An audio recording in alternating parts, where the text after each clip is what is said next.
Welcome back all to a minor test of strength. This one is located here. We activated on the way out to the rainforest. I can't pronounce that shrine name. But nonetheless, here we are. Now I'm not going to record all of these minor tests of strength because they're all about the same. The only thing that might be different is the weapon the Guardian will be carrying. Now I'm going to use a two-handed swinger for this one.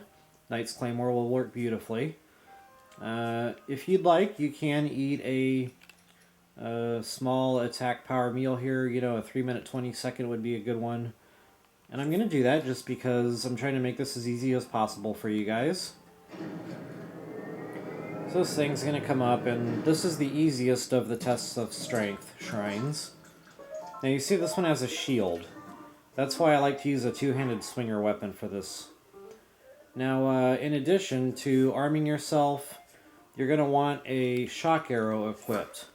Reason being, shock arrow is going to stun this guy. Make sure you put your shield up, by the way, because he likes to spit those little spit wads at you. So anyway, shock arrow will stun him out of his current attack mode. I just wanted to demonstrate that once. This way, if you get in a pickle, you can just shoot a shock arrow at him, and that'll snap him out of it. So, two-handed swinger weapon. One hit will knock the shield away, and as you can see, you just keep swinging away. Now, when he gets to his final attack mode, the shock arrow won't stun him anymore. That's when you just go in there and wail on him, and mission complete. Now, I don't normally recommend carrying these low-grade Guardian swords, the 20s, but this time I will, because I'm going to show you guys another attack method for the next minor test of strength. And let's see, I don't really have a good... I guess I'll get rid of that one. Guardian weaponry is lightning proof, so it's the same as carrying a wooden weapon. Not only that, when you're using them against Guardians, you can add 50% attack power. So a Guardian sword that's only 20 is really worth about 30 compared to a metal weapon if you were using it on a Guardian-based enemy. Alright folks, so as soon as we get out of here, we're going to go to our next shrine. And this one we haven't been to yet. We haven't activated the warp gate yet. So we're actually going to warp over to the ice block shrine back to the Great Plateau. And we're going to fly into it.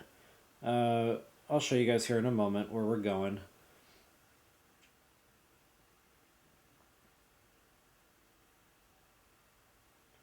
But long story short, we're going to warp back to the Ice Block Shrine or the Cryonis Shrine on the Great Plateau. Don't forget to put on your warm doublet, that way you don't take cold weather damage.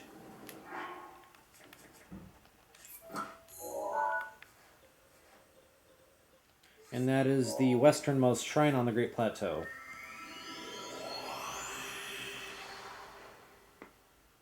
Apologies for the 30-second lapse in video here. I know it's frustrating to watch this thing load up every time.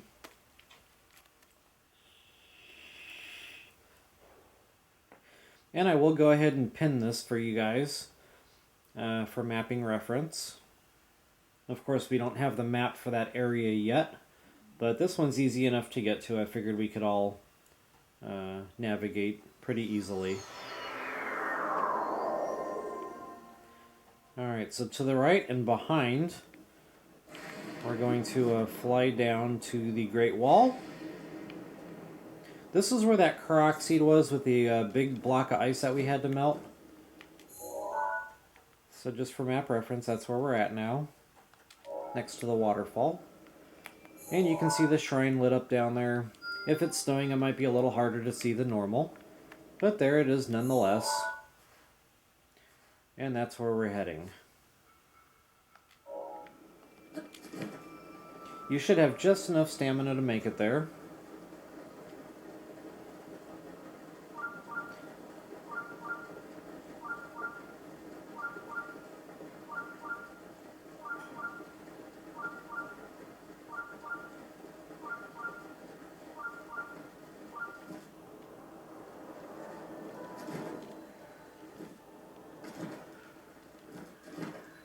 And this is another minor test of strength. Now this one's going to have a spear, so he will not have a shield. When they don't have shields, I like to use a one-handed weapon. I like to use the two-handed weapons when they have shields just because that'll bat the shield away.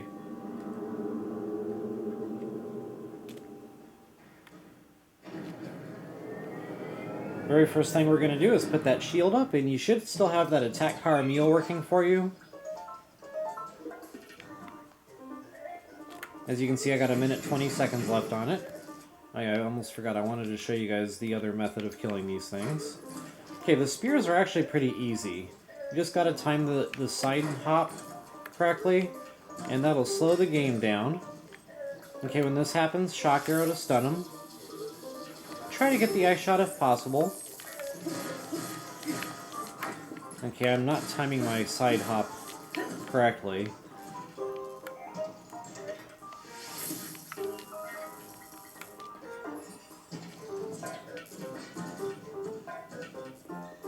Okay, he's going to build up for his final attack, so I'm just going to end it. But as you can see, easy peasy. If you can time that side hop down correctly, basically it's a counter attack. So when he goes to swing his spear at you, you side hop, which means you have yourself locked on and you side jump. And if you time it right, the game will slow down and you go in there and do a flurry rush where you go in and wail on him. I think it gets 4 swings in or so. It's a pretty cool feature of the game. I really wanted to demonstrate it for you, but it just didn't work out. Alright folks, so when we come back, we're going to head back to the rainforest and finish up out there. But before we do, I'm going to head back to the Great Plateau, pray back to the goddess statue, and get myself another stamina vessel.